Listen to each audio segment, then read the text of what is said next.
ये प्रचारक की साधना होती है, उसका साध्य भी होता है।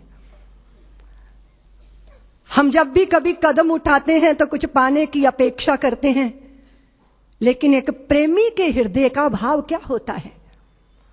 वो स्वामी राम की वाणी से व्यक्त होता है कि इश्क एक तरफा में यूं मसरूर हो जाऊंगा मैं, राम तुम होगे क्षमा काफूर हो जाऊंगा मैं तुम्हें देखूं तो देखूं तुम न मुझको देखना, तूने गर देखा मुझे मशहूर हो जाऊंगा मैं तुम्हें चाहूं तो चाहूं तुम न मुझको चाहना, तूने गर चाहा मुझे मगरूर हो जाऊंगा मैं अगर मांगू कभी तो कुछ ना देना तुम मुझे, वरना फिर प्रेमी नहीं मजदूर हो जाऊं।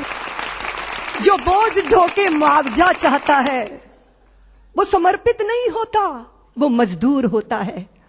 जिसने यश चाहा, जिसने प्रतिष्ठा चाहिए, जिसने लोक मान्यता चाहिए, उसका समर्पण अधूरा होता है।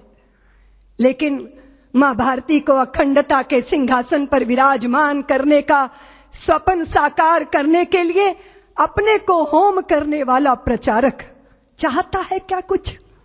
लेकिन जो मिलता है वो तो अनिर्वचनीय है, उसको तो वाणी से व्यक्त ही नहीं किया जा सकता। वो तो हृदयों का अनुभूत विषय है कि चारों तरफ से भगवत्ता उस पर बरसती है। जो अपने लिए नहीं चलता, अपनों के लिए कदम बढ़ाता है, जो कभी दुख को दुख नहीं मानता, जो सुख की चाह में धूल नहीं छानता, औरों के लिए जिसको विष पीना भी स्वीकार हो जाता है, वह प्रचारक अभिनंदनीय है, वंदनीय है, पूजनीय है, प्रातः स्मरणीय है। रात दिन अहिर्निश मां भारती के चरणों में अपने आप को तपाना, गलाना। किस समय डॉक्टर साहब ने सपना लिया था? सारे देश के अंदर आग लगी थी, ब्रिटिश सत्ता के विरुद्ध एक वातावरण बना था, बलिदानों की गंगा मानो बह गई थी भारत के अंदर, विदेशियों की चूल्हे हिलने लगी। बस एक प्रहार और बाकी था कि सारे सपने साकार हो जाते। लेकिन उसी समय विधर्मी ने, उसी समय देश के शत्रु ने देश के अंदर सांप्रदायिकता का विष बोया, वैमनस्यता के भावों को पैदा किया, छुआछूत की प्रबल भावनाएं देश के अंदर जागी, और वह सारी शक्तियां जो संगठित होकर गुलामी की जंजीरों को तोड़ने के लिए आबद्ध दिखाई देती थी, वो बिखरना प्रारंभ हो गई। ऐसे ही समय में जब वैमनस्यता सिर चढ़कर बोल रही थी, जब कट्टरता नंगा नर्तन कर रही थी, उस समय डॉक्टर हेडगेवार 4 स्वयं सेवकों को लेकर राष्ट्रीय स्वयं सेवक संघ की संस्थापना करते। जब अपने ही कुएं पे पानी लेने आते थे और अपना ही भाई दुत्कार कर भगा देता था कि तू अछूत है, मेरे कुएं का पानी पिएगा तो सब अपवित्र हो जाएगा, और वो प्यास से तड़पते हुए अपने ही भाई को देखना, लेकिन निष्ठुरता का लबादा ओढ़े रहना, वो तिल तिल करके मरने वाले प्यासे को देखकर उस पीड़ा में से, उस वेदना में से राष्ट्रीय स्वयं सेवक संघ का निर्माण हुआ, जन्म हुआ। लोग कहते हैं प्रेरणा, प्रेरणा नहीं अपितु वेदना में से संघ का जन्म हुआ। मां भारती को वैभव के पद पर ले जाना है, अखंडता के सिंहासन पर विराजमान करना है, तो एक ही मार्ग है। और वो कौन सा मार्ग?